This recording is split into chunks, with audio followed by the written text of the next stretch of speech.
അമ്മയറിഞ്ഞു തന്റെ മകൻ അധികം വൈകാതെ ഈ ലോകത്തിൽ നിന്ന് യാത്രയാവുകയാണെന്ന്. അവർ അവനോട് പറഞ്ഞു, നിനക്ക് പോകാം. നീ സ്വർഗത്തിലെത്തുമ്പോൾ ദൈവത്തോട് പറയണം, നിന്റെ അടുത്തു തന്നെ അമ്മയ്ക്കും ഒരു സ്ഥലമൊരുക്കണമെന്ന്. ഏതാനും മണിക്കൂറുകൾ കഴിഞ്ഞപ്പോൾ ആ മകൻ ലോകത്തിൽ നിന്ന് യാത്രയായി. അമേരിക്കയിലെ കാലിഫോർണിയ സംസ്ഥാനത്തെ എൻഗ്രോവ് എന്ന സ്ഥലത്ത് 1992 ജനുവരി 26 ബെൻ അണ്ടർവുഡ് എന്ന അത്ഭുത ബാലൻ ജനിക്കുന്നത്. ജനിക്കുമ്പോൾ ബെൻ നല്ല ആരോഗ്യമുള്ള ഒരു സാധാരണ കുട്ടിയായിരുന്നു. എന്നാൽ 2ാം വയസ്സിൽ ബെന്നിന് ബെലാട്രൽ റെറ്റിനോബ്ലാസ്റ്റോമ എന്ന ക്യാൻസർ ബാധിച്ചു. 1 വർഷത്തെ ചികിത്സയ്ക്ക് ശേഷം ബെന്നിന്റെ 2 കണ്ണുകളും നീക്കം ചെയ്യേണ്ടി വന്നു. തന്റെ മകന് കാഴ്ച നഷ്ടപ്പെട്ടു എന്ന് ഉൾക്കൊള്ളാൻ ജോർദൻ അങ്ക്വാനിറ്റ് എന്ന ബെന്നിന്റെ അമ്മയ്ക്ക് കഴിഞ്ഞില്ല.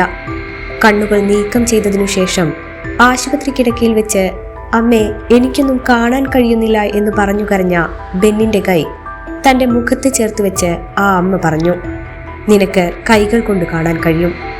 അങ്ങനെ ഓരോരോ കാര്യങ്ങൾ ആ അമ്മ ബെന്നിനെ പഠിപ്പിച്ചു. ബെന്നിന്റെ 2 സഹോദരങ്ങൾ കാഴ്ചയില്ലാത്ത ബെന്നിന് ലോകത്തെ പരിചയപ്പെടുത്തി. എന്നാൽ എല്ലാവരെയും അത്ഭുതപ്പെടുത്തിക്കൊണ്ട് ബെൻ ശബ്ദം കൊണ്ട് വസ്തുക്കൾ തിരിച്ചറിയാൻ പഠിച്ചു. നാവ് കൊണ്ട് ശബ്ദമുണ്ടാക്കുമ്പോൾ വസ്തുക്കളിൽ തട്ടി പ്രതിധ്വനിച്ചു വരുന്ന ശബ്ദത്തിലൂടെയാണ് ബെൻ വസ്തുക്കൾ തിരിച്ചറിഞ്ഞിരുന്നത്.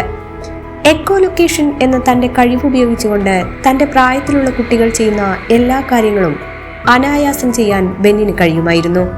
സൈക്കിൾ ചവിട്ടാനും നീന്താനും മരത്തിൽ കയറാനും സ്കേറ്റിംഗ് നടത്താനും കൂടാതെ റോഡിൽ പാർക്ക് ചെയ്തിരിക്കുന്ന വാഹനങ്ങൾ തിരിച്ചറിയാനും ആദ്യമായി എത്തുന്ന റൂമിനുള്ളിലെ സ്റ്റെയർ കേസ് എവിടെയാണെന്ന് പറയാനും ബെന്നിന് സ്വയം പഠിച്ച എക്കോലൊക്കേഷൻ എന്ന കഴിവിലൂടെ സാധിക്കുമായിരുന്നു.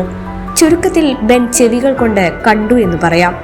ഇതിനകം തന്നെ തന്റെ പ്രത്യേക കഴിവുകൊണ്ട് ബെൻ ലോക ശ്രദ്ധ നേടിയിരുന്നു. ബെന്നിനെ കുറിച്ച് നിരവധി ഡോക്യുമെന്ററികളും പിറന്നു. ബെന്നിന്റെ ഈ കഴിവ് ശാസ്ത്രലോകത്തിന് ചുരുളഴിയാത്ത രഹസ്യമായി നിലനിൽക്കുകയാണ്. പക്ഷേ വിധി ബെന്നിനോടൊപ്പമായിരുന്നില്ല. കണ്ണുകളെ ബാധിച്ച ക്യാൻസർ പതിയെ തലച്ചോറിലേക്കും വ്യാപിച്ചു. 2009 ഫെബ്രുവരി 19 തന്റെ 16ാം വയസ്സിൽ 10ാം വയസ്സിൽ എഴുതി തുടങ്ങിയ നോവൽ പൂർത്തിയാക്കാനാവാതെ ഈ ലോകത്തിൽ നിന്നും ബെൻ യാത്രയായി.